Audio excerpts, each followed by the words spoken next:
not big fans of waiting for something to happen, are we? How many of you guys, by show of hands, felt a little uncomfortable there for a minute? Yeah? We want to know what's going to happen. What's going on? Let's get this thing moving, right? Well, whether we like it or not, much of life is spent waiting. As a matter of fact, according to statistics, about an hour of your life every day is spent waiting for something to happen, waiting for traffic lights, waiting in an intersection, waiting for your food at a restaurant, waiting for your kids to get in the car. Parents, can I get an amen on that, right? It's like herding cats. Waiting for a preacher to start preaching. Waiting for a campus to open, which, by the way, March 7th, Austintown campus is opening back up. Yeah. We are excited about that. I think about the sport of football. Most of us watched a football game a couple of weeks ago. Didn't like the outcome. But when you watch a football game on TV, I don't know if you realize it, but most of the time, nothing happens. Most of the time, by rule, the actual game takes 60 minutes to play, but the average NFL telecast lasts 3 hours. So you've got commercials, you've got a bunch of time set aside for players just kind of standing around, you got some time set aside for replays. Of course, there is the occasional curveball that's thrown into a telecast. For instance, if you watch Super Bowl 55, then you'll know that there was this incident where a man ran out onto the field. But the cameras quickly panned away from him, right? And they showed shots of the players and made sure they didn't give him this moment. However, what you might not be aware of is the famous radio broadcaster Kevin Harlan, he called the whole scene that was unfolding when this man ran out onto the field. And they paired that with this video footage that they had of it. So for your viewing pleasure, Super Bowl 55 streaker. Here it is.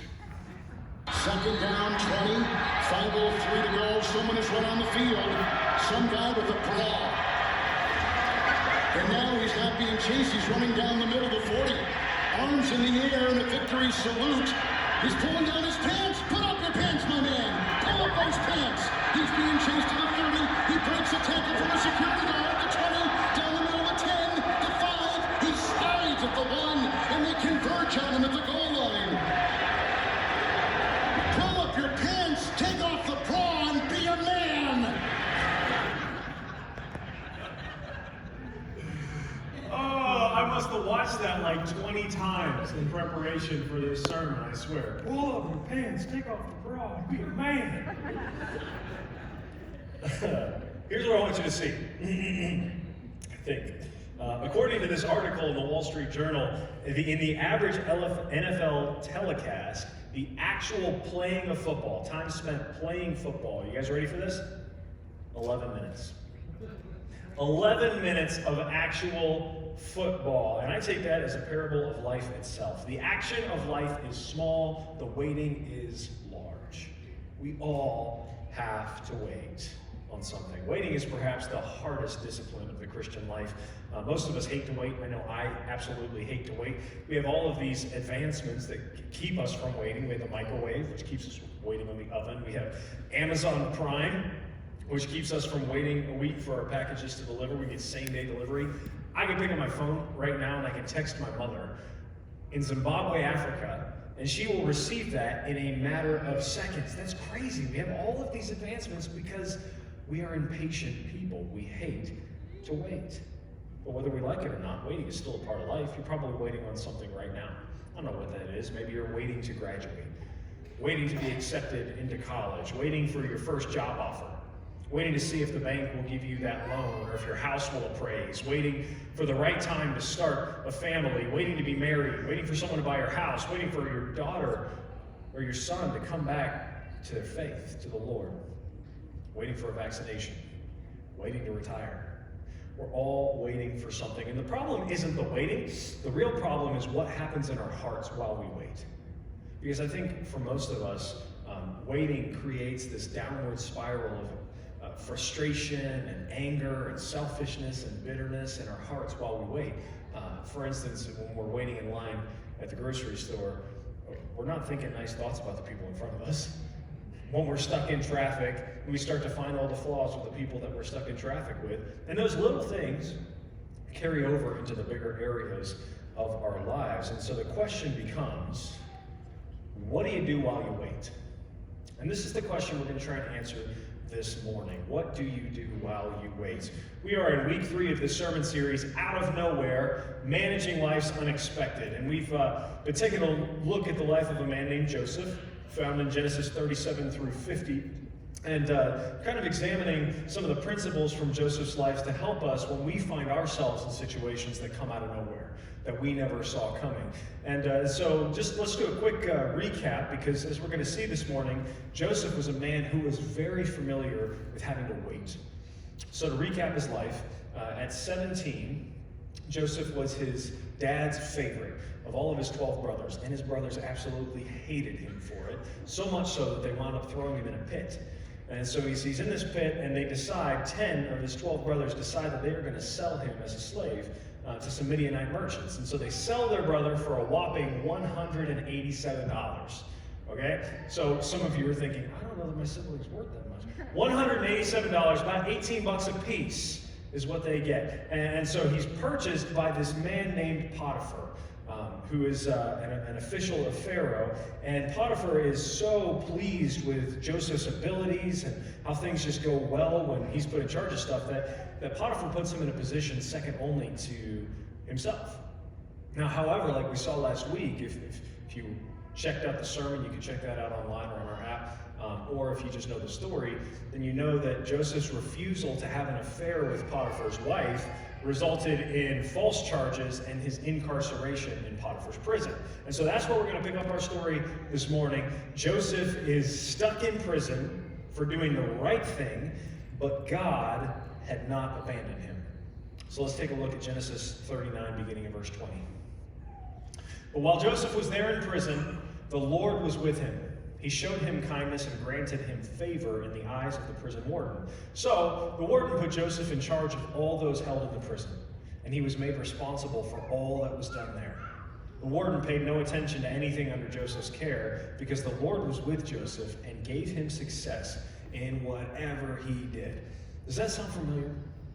It should, because it's the same storyline from when he was purchased by Potiphar and was the servant in Potiphar's house.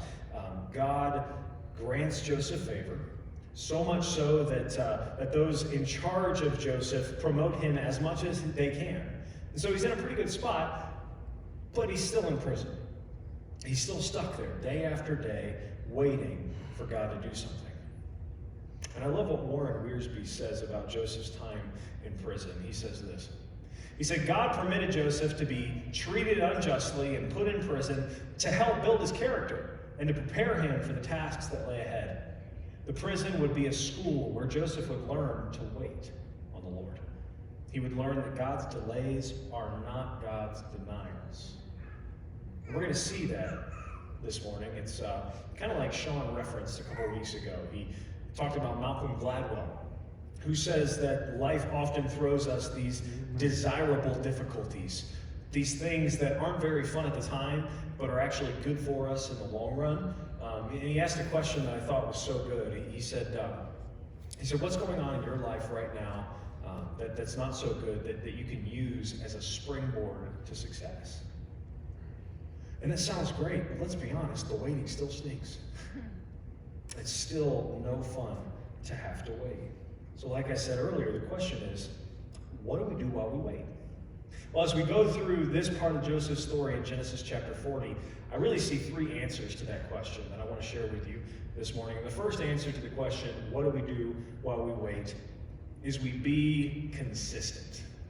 You have to be consistent. Take a look at Genesis 40, beginning in verse 1. Sometime later, we don't know how long, but sometime later, the cupbearer and the baker of the king of Egypt offended their master, the king of Egypt. Pharaoh was angry with his 2 officials, we don't know what they did, the chief cupbearer and the chief baker, and put them in custody in the house of the captain of the guard, in the same prison where Joseph was confined. The captain of the guard assigned them to Joseph, and this is important, and he attended them. He attended them. So we don't know how long Joseph had been in prison when these 2 show up. Could have been several days, could have been several months. But what I want you to notice, just like that last verse says, is his consistency. Joseph stayed consistent. It would have been very easy for him not to be consistent. I mean, put yourself in Joseph's shoes. Okay, as far as he's concerned, this is just another day in prison. Even though he may be the leader of the prisoners, he's still a prisoner himself with no hope of getting out. He couldn't see the future.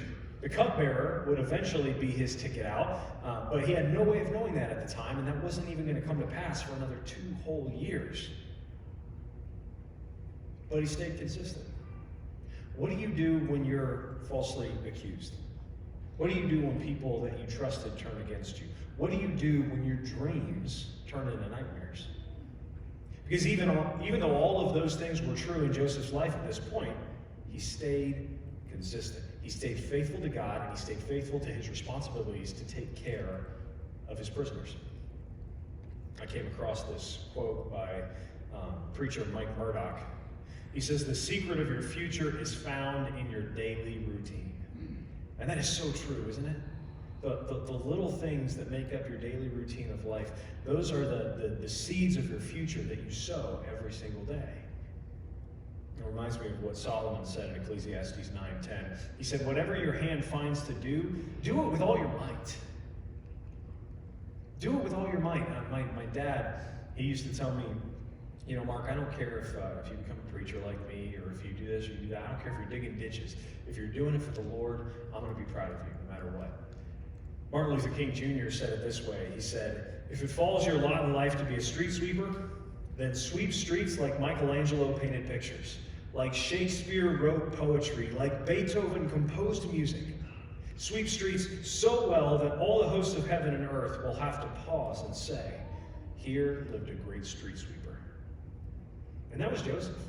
Whatever he was doing it for the Lord, and he was doing it with everything he had. He was staying consistent. I want you to think of it this way.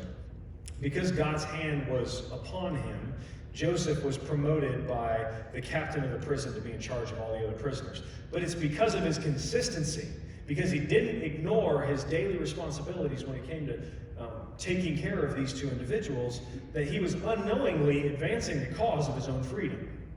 Consistency is its own reward. So the first question that I want you to wrestle with this morning is this right here. Will you be consistent where you are, even when life seems to make no sense? Even when you find yourself in a position you're like, what is happening right now? Will you stay consistent and do the little things well? We have to be consistent in the waiting. That's the first answer to the question. The second answer to the question, what do you do while you wait, is you be ready. You got to be ready for what God's going to do next. Take a look at verse 5 now. After they had been in custody for some time, there's that phrase again, each of the two men, the cupbearer and the baker of the king of Egypt, who were being held in prison, had a dream the same night. And each dream had a meaning of its own. When Joseph came to them the next morning, he saw that they were dejected. So he asked Pharaoh's officials, who were in custody with him in his master's house, "Why do you look so sad today?" "We both had dreams," they answered, "but there's no one to interpret them." Then Joseph said to them, "Do not interpretations belong to God? Tell me your dreams." Tell me your dreams. Now there are dreams, you might be picking up on this by now, but there are dreams all throughout Joseph's story. First, he has them, and then these two men have them in the prison, and then Pharaoh will have a two-part dream that we're going to look at. Sean's going to explore next week. But in each case, the dreams prove crucial in Joseph's life. For instance, in Genesis 37, Joseph had dreams that he shared with his brothers, which made them hate him even more. And then now, in Genesis 40, the baker and the cupbearer turned to Joseph to help them interpret their dreams. And I want you to think about how easy it would have been for Joseph when he heard that response from the cupbearer and the baker to be like, "Dreams? You want to know about dreams? I had dreams once. And look where it got me." My advice to you is forget about those dreams. They don't mean anything. But he didn't do that, did he? Even though many years had passed, even though he had endured the pain of rejection, enslavement, false accusation, imprisonment, he still recognized that God wanted to use him. And he was ready when that moment came. I don't know if you realize this, but God does some of his best work in prison. Paul goes to prison, and we get Ephesians, Philippians, Colossians, Philemon, Paul Bunyan, or sorry, Paul Bunyan, not Paul Bunyan. My ex. John Bunyan goes to prison, and out comes the Pilgrim's Progress. I don't know if Paul Bunyan ever went to prison. Dietrich Bonhoeffer goes to prison, and we get the cost of discipleship. Chuck Colson goes to prison, and the worldwide ministry of prison fellowship is born. We serve a God who isn't stopped by barbed wire and high walls. Prison doors can never keep him out. Maybe you feel like you're in a prison of sorts right now. Maybe you just feel kind of stuck where you are, and you're not really sure what's next. Well, it was the winter before I graduated college. I had one semester left. My wife, Autumn, had already graduated. You could say that I was taking a victory lap at this point in my collegiate career. And one semester left. We really didn't want to stay where we were in our college town. And so I started looking around for job opportunities, found this incredible opportunity at this growing city in South Carolina, this growing church, and growing city in South Carolina. So applied for the job. Everything was going really well. I worked it out with my professors that I could finish all of my college courses online. Wouldn't have to stay on campus. Did the interview, got to the very last stage of the interview process. It went so well that one of the elders of the church actually came up to me and said, "We got this." Give me a little wink. I was like, all right, this is awesome. So Autumn and I, the next day we put a down payment on an apartment in this city. We were all gung-ho about it. We came back to where we were in our little college town and kind of waited on the good news. Sat by the phone, finally got the call, answered the call, and one of the elders said, "Mark, I'm sorry, but it's a no." And it felt like the rug was just pulled out from under us. We're like, what are we going to do next? First of all, we had to go beg for our money back from this apartment complex. But it's like, we don't want to go back here. And so Autumn suggested, well, hey, why don't we just move close to my parents here in Northeast Ohio for a while while we kind of figure out what's next. Now, if I had experienced a Northeast Ohio winter at this point in my life, I would have said, heck no, ain't happening. But I was naive enough that I said, yeah, sure, let's do it. And so we moved into the apartment complex behind the Salem Hospital. And I was finishing up my classes. The only job that I could find, drove all over, the only job that I could find was working at Mark's Grocery in the produce department. Which is a fine job. I hated it, but it was a fine job. I was like walking into the walk-in cooler, get all the vegetables, put them all out, and then go outside and push carts through the snow and the ice, and then walk back into the freezing cold cooler, and then go back out. Ohio and I were not off to a great start, okay? I was not loving life at this point. And then I'd get home, so that was like 6 a.m. to 2, and then I'd get home and I'd have to write these senior level papers so that I could graduate. But I didn't really have access to Bible commentaries like I needed, like I had when I was at the campus. So my father-in-law said, hey, why don't you go see this guy named Sean Kelly at Greenford Christian? You might have heard of him. He's kind of a big deal in certain circles. And I was like, sure, I'll go see him. So went and met with Sean in, I remember standing up there in what would eventually be a shared office and talking with him about just about life. And I borrowed some of his commentaries, and I went and I got the paper done. I returned them. I'm pretty sure I wrote in them, which came to find out he absolutely hates. But yeah, that was the only interaction at that season of my life that I had with Sean. Now, fast forward a little while, Autumn and I wound up moving to Southern California for 4 years and did ministry out there. And that's kind of the effect that Ohio has on you, right? It took us that long just to thaw out. Spent 4 years out there. I wound up getting a call. We've been praying at this point for a little while. Like, God, we're starting to have kids. We really want to be a little bit closer to family. I said, a little bit closer to family, God. And I got a call from Sean Kelly. And he was like, hey, Mark, I want to talk to you about this. You know, we've been praying about campus ministry and maybe launching a campus. And for some reason, as I'm praying, your name keeps popping into my head. And he's like, ever since our interaction in my office at this point, from now, like 8, 9 years ago, he said, ever since that interaction, I went home and I told my wife, Corey, I'd like to hire that kid someday. And his judgment has been called into question ever since. I'll tell you that. But I tell you all of that to say this. I did not enjoy working at Mark's Grocery. Wonderful store. I did not enjoy having to crank out those college papers and making that happen. But if I hadn't bit the bullet and done the jobs that I didn't want to do at that time, then it wouldn't have led me to what I would now consider my dream job. And so I wonder, what's going on in your life right now, or what are you going through right now that doesn't seem very fun at all, but that maybe God's using to prepare you for something in this season? See, as we read Joseph's story, we have to ask ourselves this question. Am I ready to serve God right where I am, even when I'd rather be somewhere else? Are you ready to serve God right where you are, right now, even though you might not want to be there? Be consistent, be ready, and then the final answer to what to do in the waiting is you got to be bold. You got to be bold. As you read Genesis 40, you discover that Joseph tells the cupbearer that he'll be released in 3 days and restored to his former position. It's verses 12 and 13. And no doubt the cupbearer was pumped to hear that news. He was ecstatic. And then Joseph adds this personal request. He says, "But when all goes well with you, remember me. Remember me and show me kindness. Mention me to Pharaoh and get me out of this prison." Now, some Bible teachers have taken this as a lack of faith on Joseph's part. Like he's trying to take matters into his own hands. He isn't trusting God. I couldn't disagree with that more. Joseph has been falsely accused. He's been unjustly imprisoned. He's completely innocent. Why shouldn't he seek his release? Why shouldn't he do everything that he can to try to get out of that prison? See, we all understand that if you're in prison, you want to get out as soon as you can. And in Joseph's case, he truly hadn't done a thing wrong. See, on the one hand, he's faithful. He's ready to serve God right where he is. But on the other hand, he's like, I don't want to be here forever. I don't want to be in this position forever. It's like he's saying, yeah, I'm here, but this is not my whole life. I accept where I am for the moment, but I want to be set free eventually.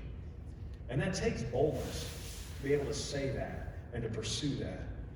And 2 years later, his request would lead to his release. And I don't think he ever regretted what he said to the cupbearer.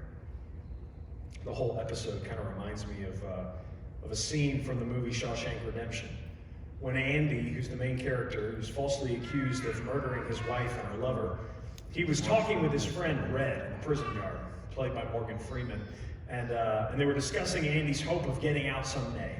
And Red says, basically, man, you got to give that up. Look at us. We're never getting out of here. And then Andy pauses for a moment, and he says this.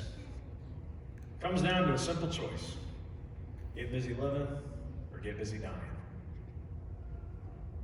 Which one are you doing this morning? You getting busy living or you getting busy dying? See, so many people lose hope in life. And when hope is gone, life is over. But Joseph didn't lose hope.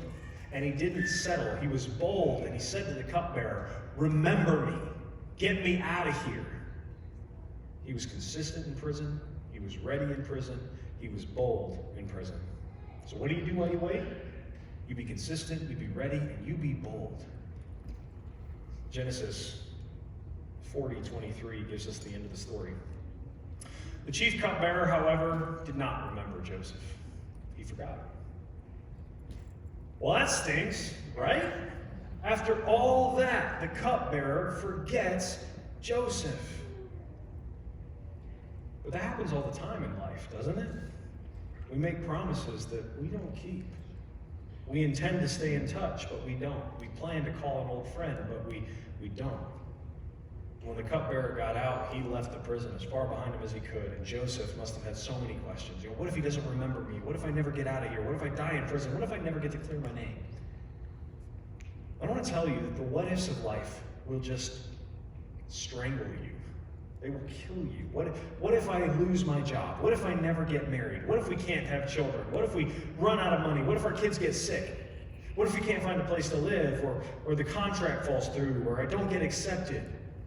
What if the chemo doesn't work? What if she files for divorce? What if? Put yourself in Joseph's shoes at this point, okay? The only people that can help him think that he's dead, or that he's committed a vile crime, or they've completely forgotten about him altogether. That's where he's at in life. So what do you do then? Well, the answer to that question depends on how big your God is. How big is your God when you've been betrayed, when you've been falsely accused, when you've been forgotten? You need to know this. God never hurries. Joseph's experience in prison reminds us that God doesn't keep time the same way that you and I keep time. In fact, Psalm 90 verse 2 says that he is from everlasting to everlasting. And then in 2 Peter 3:8, we read these incredible words that with the Lord, one day is like 1,000 years, and 1,000 years are like one day. Time is no complication to God. In the words of A.W. Tozer, God never hurries. There are no deadlines against which he must work. God's bigger than the clock. See, even though the cupbearer forgot Joseph, God didn't. So you know what he did? He kept waiting well. He was consistent, he was ready, and he was bold. And if we'll do the same thing, if we'll wait well, consistently, be ready, and be bold, then there's this amazing promise that's found for those of us who wait on the Lord. It's in Isaiah chapter 40, verse 31. They who wait for the Lord shall renew their strength. They shall mount up with wings like eagles. They shall run and not be weary, and they shall walk and not faint. I don't know if you need to hear this morning, but help is on the way. He's just not operating on your schedule. You need to let God be God and understand that if you keep waiting on him, it's going to work out. See, I think that sometimes God actually delays his blessings to examine what's in our heart. He does that on purpose. It's not that he doesn't want to bless you, but he's after a purpose that's greater than that immediate blessing. He doesn't just want to fix your problems. He wants to transform you. So let me ask that question one more time. Are you willing to wait for God? This sermon ends where it began. Joseph's in prison. He's falsely accused. He's unjustly imprisoned. He's alone. He's forgotten. Apparently, he's hit a dead end. The story's over. Or so it seems. But stay tuned, because he's actually about to meet the most powerful man in the world. See, God isn't finished writing Joseph's story. And maybe, just maybe, he isn't finished writing your story yet either. Amen. The question is, what are you going to do while you wait?